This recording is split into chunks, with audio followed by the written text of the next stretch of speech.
Hello everyone, आज हम discuss करने वाले हैं इंडिया और ईरान के रिलेशंस के बारे में। तो हालिया खबर ये है कि 19 मई को इब्राहिम राइसी कि ईरान के प्रेसिडेंट थे, इनका हेलीकॉप्टर ईरान के तेहरान से जा रहा था अजरबैजान के बॉर्डर तक।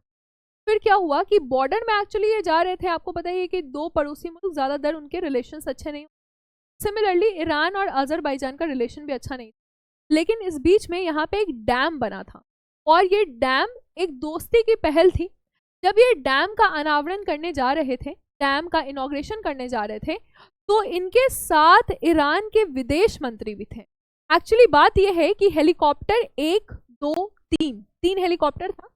बीच वाला हेलीकॉप्टर था जहाँ पे ईरान के प्रेसिडेंट इब्राहिम राइसी थे और इब्राहिम राइसी के साथ ईरान के फॉरेन मिनिस्टर भी थे। ईरान के फॉरेन मिनिस्टर एस जयशंकर ने बहुत बार मीटिंग भी की है हमारे फॉरेन मिनिस्टर ने इनके फॉरेन मिनिस्टर के साथ। और सिर्फ यही हेलीकॉप्टर क्रैश हो गया और दूसरे हेलीकॉप्टर्स जो है, इनके जो काफिले के दूसरे हेलीकॉप्टर हैं, ये क्रैश नहीं हुए। ये खबर है 19 मई की, 19 मई शाम की ये खबर है। फिर क्या होता है कि इनका हेलीकॉप्टर खोजने के लिए पूरा बहुत ज़्यादा फोर्स का इस्तेमाल किया जाता है, लेकिन इनका हेलीकॉप्टर नहीं खोजा जा पा रहा है। फिर क्या, यहाँ पर रशिया, क्योंकि आपको पता है कि ईरान का अच्छा दोस्त है रशिया, और टर्की, इन्होंने भी अपने फोर्सेस यहाँ भेजे। टर्की ने अपना ड्रोन भेजा इसको खोजने के लिए। ये पूरा सर्च ऑपरेशन 19 मई को शाम में, रात में चलते जा रहा था। ईरान से आपको बहुत सारे वीडियोस देखने को मिलेंगे जहां पर लोग प्रे कर रहे थे, रोड पे बैठकर ये दुआ मांग रहे थे कि इनके प्रेसिडेंट को कुछ भी ना हो। लेकिन फिर 20 मई को दोपहर में ये खबर आती है कि इनके प्रेसिडेंट का निधन हो गया है। हेलीकॉप्टर क्रैश, इतना ज़्यादा हार्ड लैंडिंग हुआ यहाँ पे, इतना ज़्यादा हार्ड लैंडिंग हुआ कि कोई भी यहाँ नहीं बच सका। हमारे प्रधानमंत्री मोदी जी ने भी एक्स प्लेटफॉर्म, जिसका पहले नाम ट्विटर था, उसके द्वारा ये ट्वीट करके बताया कि उन्हें इस बात का बहुत दुख है और इंडिया और ईरान के रिलेशंस को बेहतर बनाने में इब्राहिम राइसी का बहुत बड़ा हाथ था। क्या ईरान में बहुत बड़ा पॉलिटिकल क्राइसिस आ गया? क्या ऐसा है कि ईरान में जो प्रेसिडेंट है उनकी मृत्यु के बाद अब ईरान जो है उसमें जैसे एक पॉलिटिकल वैक्यूम आ गया? नहीं, क्योंकि ईरान के जो सुप्रीम लीडर हैं उनका नाम है खेमानी, है ना। तो आपने नाम सुना होगा अली खेमानी का, वो यहाँ के सुप्रीम लीडर हैं। तो जो प्रेसिडेंट है या ईरान का जो जुडिशियल बॉडी है या सिविल बॉडी है या एडमिनिस्ट्रेटिव बॉडी है, ये सब जो है वो पॉलिटिकल सुप्रीम लीडर के अधीन है, उनके नीचे है। ये बात आपको यहाँ समझनी है। अब हम क्या डिस्कशन करने वाले हैं आज? तो हम डिस्कशन करने वाले हैं इंडिया और ईरान के रिलेशंस पे। जब हम बात करते हैं इंडिया और ईरान के रिलेशन पे, तो हमारा रिलेशन आप जानते हैं कि हिस्टोरिकली भी बहुत पहले से है। मुगलों के समय, उसके पहले दिल्ली सल्तनत के समय से भी पर्शिया नाम के देश से लोग आ रहे थे। इंडस वैली सिविलाइजेशन में भी आपने सुना है कि हमारा इनसे ट्रेडिंग चल रहा था। लेकिन जब हम न्यू इंडिया की बात करते हैं, पोस्ट इंडिपेंडेंस की बात करते हैं, तो 1950 से हमारे रिश्ते और ज़्यादा बेहतर हुए हैं। 1950 से हमारे रिश्ते और ज़्यादा बेहतर हुए। और जो लेटेस्ट न्यूज़ है छाबहार पोर्ट के बारे में, तो छाबहार पोर्ट के बारे में आपको इस तरह से समझना है कि जब हम भारत में देखते हैं अरेबियन सी है, फिर पाकिस्तान है, फिर यहाँ पे ईरान है। तो ईरान में ये जो क्षेत्र है इसको हम गल्फ ऑफ ओमान कहते हैं। और ये जो गल्फ ऑफ ओमान है उसमें ईरान के पास एक ही सी पोर्ट है और इसका नाम क्या है? छाबहार सी पोर्ट। सिर्फ एक सी पोर्ट है जिसका नाम है छाबहार सी पोर्ट। इसके अलग अलग टर्मिनल भले हैं, तो अलग अलग टर्मिनल में क्या है? शहीद बेहस्ती, ठीक है, शहीद बेहस्ती एक इसका टर्मिनल है। अब आप सोचेंगे कि छाबहार पोर्ट पे तो हमने पहले भी जिक्र किया है, 2016 से हम इनिशिएट कर रहे हैं, 2019 में हमने एक ट्रेड डील भी साइन की है। हाँ, लेकिन वो ट्रेड डील जो है, वो जो डील थी पोर्ट को डेवलप करने के लिए, पोर्ट का विकास करने के लिए, वो सिर्फ शहीद बेहस्ती पोर्ट के डेवलपमेंट के लिए थी, सिर्फ इसी टर्मिनल के डेवलपमेंट के लिए थी। लेकिन अब 2024 में भारत ने ईरान के साथ जो डील साइन की उसमें कहा गया कि पूरा का पूरा चाबहार पोर्ट का डेवलपमेंट ये भारत करेगा, और भारत को ये जो डील है वो 10 साल के लिए मिल गई। यानी कि 10 साल के लिए ये पूरा पोर्ट का डेवलपमेंट किसकी जिम्मेदारी? भारत की जिम्मेदारी, 10 साल तक। और ऐसा नहीं है कि सिर्फ 10 साल का ही है, जैसे आप जानते हैं कि कोई भी ट्रीटी होती है वो रिन्यू होती है, यानी 10 साल बाद फिर से हम इसका डेवलपमेंट कर सकते हैं, 10 साल बाद ये रिन्यू हो जाएगा। भारत और ईरान में जो ट्रेड होता है, भारत और ईरान में जो ट्रेड होता है वो ज्यादातर किन चीजों का होता है? तो भारत और ईरान में चावल, चाय और दवाइयां, ठीक है। तो ये मुख्य ट्रेड के कमोडिटीज हैं। जो कमोडिटी जिसका ट्रेड हो रहा है वहां पे आप देखेंगे कि भारत और ईरान के बीच में चाय, चावल और दवाइयां इसके मुख्य कमोडिटीज हैं। अब हम देखेंगे, जैसे हमने जाना कि ये जो चाबहार है, तो चाबहार से हमें फायदा क्या होगा? चाबहार कहाँ है? सिस्तान बलूचिस्तान प्रोविंस में है। यानी कि हम जान रहे हैं कि ईरान के सिस्तान बलूचिस्तान प्रोविंस में क्या है? बलूचिस्तान प्रोविंस में आपका चाबहार है। अब यहां से क्या फायदा होगा इंडिया को? यहां से फायदा होगा कि तुरंत अगर हम अफगानिस्तान में कोई ह्यूमैनिटेरियन एड देना चाहते हैं, यानी कि लोगों की मदद करना चाहते हैं, तो ये हम पोर्ट के माध्यम से, क्योंकि हमारा कनेक्टिविटी तो बन गया, तो हम पोर्ट के माध्यम से अफगानिस्तान तक ये ट्रेड पहुंचा सकेंगे। फिर अब भारत है, आप जानते हैं कि बीच में पाकिस्तान है, पाकिस्तान से हमारे संबंध उतने अच्छे हैं नहीं, तो हमें क्या करना है? अब हम पाकिस्तान नहीं लेकिन ईरान के माध्यम से अफगानिस्तान ही नहीं लेकिन नॉर्थ साउथ ट्रांजिट कॉरिडोर का सहारा लेकर कहां तक पहुंच सकते हैं? तो हम रशिया तक पहुंच सकते हैं। रशिया के साथ साथ मेडिटेरियन सी, यानी कि सेंट्रल एशिया, यूरोप तक हम पहुंच सकते हैं। तो जब चाइना कहता है बेल्ट एंड रोड इनिशिएटिव के बारे में, तो हमारा कौन सा कॉरिडोर है? NSTC, जो कि नॉर्थ साउथ कॉरिडोर है, और ये हम पूरा नहीं कर सकते हैं नॉर्थ साउथ कॉरिडोर बिना ईरान की सहायता के। फिर हम यहाँ पे ऑयल पाइपलाइन बिछाने की बात कर रहे हैं, तो हम बात करते हैं कि जब हम तुर्कमेनिस्तान, उसके साथ अफगानिस्तान, फिर पाकिस्तान और यहाँ से इंडिया, तो ये इसके लिए भी हमें जो तापी प्रोजेक्ट है इसके लिए भी हमें कोऑपरेशन चाहिए। किससे कोऑपरेशन चाहिए? तो हमें इसके लिए भी ईरान से यहाँ पर खासा कोऑपरेशन चाहिए। तो सिग्निफिकेंस में क्या ईरान हमारे लिए जरूरी है?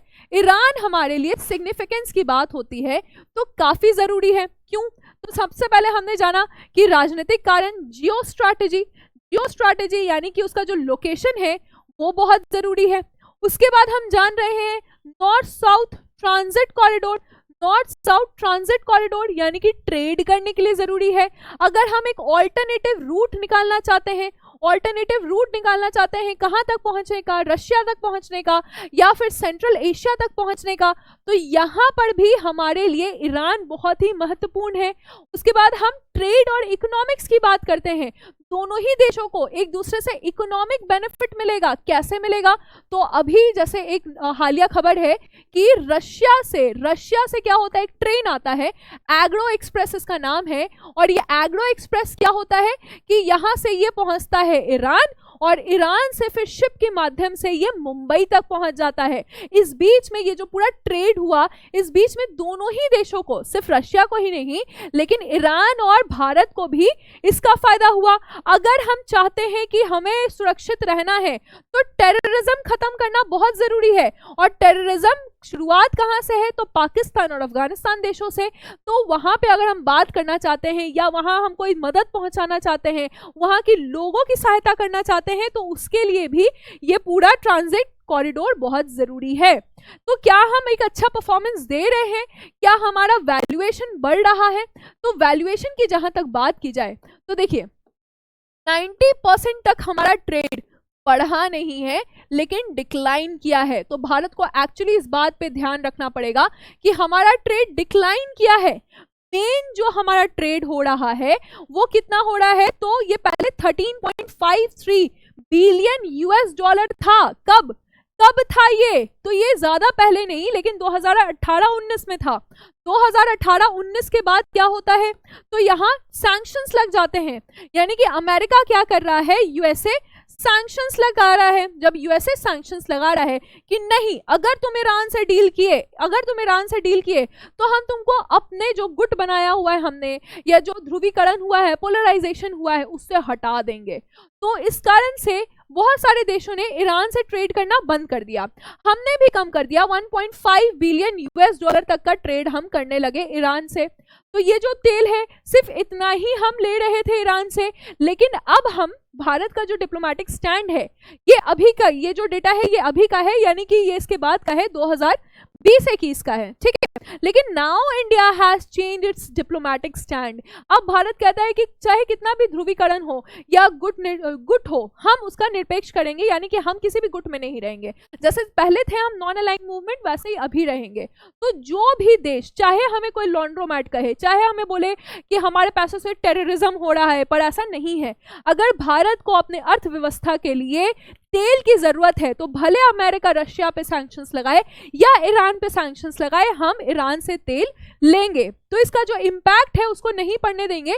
इसका मतलब है हम अपने एनर्जी सेक्टर के लिए एक अच्छा पार्टनर ढूंढ रहे हैं, एक ऑयल सेक्टर के लिए अच्छा पार्टनर ढूंढ रहे हैं, और वो ईरान हो सकता है। रशिया और यूक्रेन की लड़ाई में कभी कभी हमारे जो सप्लाईज हैं उसकी पूर्ति नहीं होती है, ये एक समस्या है। तो आगे जाकर हम क्या करेंगे कि रुपी और रियाल क्या है, रियाल आपके ईरान की करेंसी है और रुपी भारत की करेंसी है, इसको और बेहतर बनाया जा सकता है। एक और बात जो हम कर रहे हैं, तो जनरली क्या होता है, जो दो देशों में ट्रेड होता है तो डॉलर से ही होता है ना, कि एक देश दूसरे को डॉलर दे रहा है, दूसरा देश डॉलर ले रहा है। पर ऐसा क्यों करें? जब हम दोनों ही देशों के पास करेंसी अपनी अपनी है, तो हम अपने करेंसी में भी इसकी ट्रेडिंग कर सकते हैं।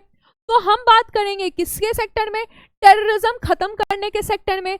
हमें ईरान चाहिए कनेक्टिविटी के सेक्टर में। भारत एक बड़ा मार्केट है, ईरान को भी अपने प्रोडक्ट्स भारत में बेचने हैं। तो ट्रेड सेक्टर में दोनों ही एक दूसरे के लिए इंपॉर्टेंट है। जियो स्ट्रैटेजी में, यानी कि सुरक्षा के लिए, सिक्योरिटी के लिए हम एक दूसरे के लिए जरूरी है। और साथ ही साथ आप जानते हैं कि एनर्जी में तो ट्रेड का ही पार्ट हो जाएगा एनर्जी में। तो क्या हमारी दोस्ती में और कोई संकट भी है? क्या हमारी दोस्ती में और कोई संकट भी है? बिल्कुल हमारी दोस्ती में संकट भी है। क्या संकट है कि इंडिया को बैलेंस बनाना पड़ता है। इंडिया को क्या करना पड़ता है, संतुलन बनाना पड़ता है, बैलेंस बनाना पड़ता है। किसके किसके बीच? तो अमेरिका है ना, अमेरिका एक पक्ष में है, इजराइल अमेरिका के साथ है। जब इजराइल और पैलेस्टीन की युद्ध होगी तो भारत का एक ज्यादा इंक्लिनेशन इजराइल की तरफ है, क्योंकि हमारा ट्रेड बेटर है इजराइल के साथ, राइट। और फिर हमारे पास दूसरा गुट क्या है, तो दूसरे गुट में है रशिया, है ना, चाइना है यहाँ पे, और साथ ही साथ ईरान है। तो चलो चाइना से तो अपनी उतनी अच्छी दोस्ती नहीं होगी, लेकिन ईरान और रशिया हमारे लिए एक इंपॉर्टेंट अलाई है ना, ईरान और रशिया इंपॉर्टेंट अलाई है। तो जब भारत बैलेंस की बात करता है तो ईरान के जस्ट काउंटर में इजराइल है, और हमें बैलेंस बनाना है इजराइल के साथ भी, ईरान के साथ भी। अभी जो हेलीकॉप्टर क्रैश हुआ है उसमें संदेह भी किया जा रहा है कि शायद ये इजराइल के द्वारा किया गया है, क्योंकि जब तक ये न्यूज बाहर नहीं आई थी कि एक्चुअली इब्राहिम राइसी का निधन हो चुका है, तभी इजराइल ने कह दिया था कि हाँ उनका निधन हो चुका है, लेकिन उनको मतलब Israel is not committing anything, या इजराइल जो है उसके पीछे नहीं है। तो अब इतना बड़ा ये इतना बड़ा इशू यहाँ क्रिएट होने वाला है, इतना बड़ा कॉन्फ्लिक्ट होने वाला है। अगर ये प्रूफ हो गया कि इजराइल इसके पीछे है तो ऑब्वियसली अटैक होगा। एक्चुअली ये सब कुछ शुरू ही इसलिए हुआ था क्योंकि जब दमास्कस जो कि सीरिया की राजधानी है, वहां पे अटैक किया गया था और वहां पे ईरानियन चीफ की मृत्यु हुई थी, तभी ईरान जो है वो ज्यादा उग्र हो गया था इजराइल के खिलाफ, और तभी ईरान ने अपने मिसाइल अटैक्स वहां पे छोड़े। इजराइल के पास आयरन डोम है, यानी कि मिलिट्री में इजराइल बहुत ज्यादा एडवांस है, और इस कारण से इंडिया जो है वो इजराइल से सीधे दुश्मनी नहीं मोड़ सकता है। हमारे डिफेंस सेक्टर के लिए इजराइल हमारे लिए जरूरी है। फिर हम थोड़ा बहुत ट्रस्ट इशू हो जाता है इजराइल को लेकर, ईरान को लेकर। ट्रस्ट इशू क्या है? क्योंकि ईरान बहुत ज्यादा क्लोज है चाइना के। अब मान लीजिए कि हमने कोई डील किया या टेक्नोलॉजी लिया, या फिर हम मिलिट्री या डिफेंस की बात कर रहे हैं किसके साथ, तो ईरान के साथ। वो टेक्नोलॉजी अगर साझा हो गई चाइना के साथ, तो फिर it will create a conflict, it will create a disbalance between India and Iran again. तो ये सारे कुछ इश्यूज हैं। अमेरिका का बैलेंस, चाइना का balance, trust for the nation है या नहीं ईरान, वो चेक करना, और दूसरा हमारा एनर्जी क्राइसिस, राइट। तो होपफुली आपको इंडिया और ईरान का ये रिलेशन समझ में आ गया होगा और कहीं कोई दिक्कत नहीं हो। इसी तरह के इंटरेस्टिंग सेशंस के लिए आप मेरे साथ जुड़े रह सकते हैं बीपीएससी उत्कर्ष पे। Thank you.